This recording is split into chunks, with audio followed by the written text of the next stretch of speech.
সন্দেশখালী ইস্যুতে সুতিতে পথে নেমে প্রতিবাদ সিপিআইএমের। সোমবার বিকেলে নিরাপদ সর্দারের গ্রেফতারের প্রতিবাদে সিপিআইএমের ঔরঙ্গাবাদ কমিটির পক্ষ থেকে মিছিল করা হয়।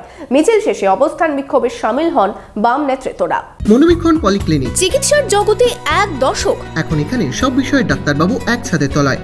ফোন করুন 7477799515 এই নম্বরে। একদিকে সন্দেশখালী যখন আগুনে পুড়ছে, সেই আগুনে ঘিয়ের কাজ করেছে সন্দেশখালী কাণ্ডে প্রাক্তন বিধায়ক নিরাপদ সর্দারের গ্রেফতারি।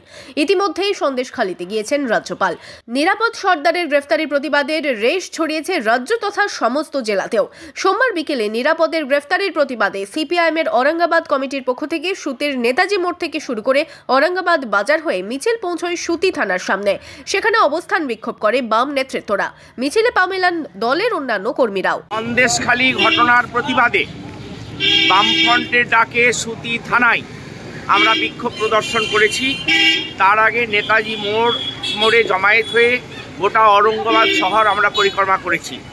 আমরা পুলিশ মন্ত্রীকে বলে দিতে চাই, শান্তি শৃঙ্খলা ফিরিয়ে আনতে হবে। নিরাপরাধ মানুষকে গ্রেপ্তার করেছেন, অবিলম্বে মুক্ত করতে হবে। নিরাপদ সরকারের আমরা মুক্তি চাই। আমরা কর্মসূচি হিসেবে আজকের বিক্ষোভ সমাবেশ এবং সুতি থানায় বিক্ষোভ প্রদর্শন।